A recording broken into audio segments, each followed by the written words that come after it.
marriage என்றால் வெறும் பேச்சு அல்ல மீனாட்சி சுந்தரேசா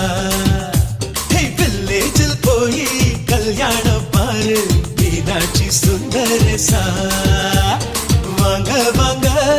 என்று சொல்லணும் சொல்லி சொல்லி வாயு வலிக்கணும் வந்தவங்க வயிறு நிறையணும் வாழ்த்து சொல்லி நெஞ்சு நிறையணும்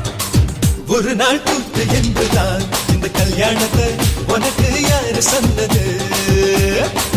திருநாள் பாட்டு என்றுதான் இந்த கல்யாணத்தை திருக்குறள் நேற்று சொன்னது சுந்தரேசா மேரேஜ் என்றால் வெறும் பேச்சு அல்ல மீனாட்சி சுந்தரேசா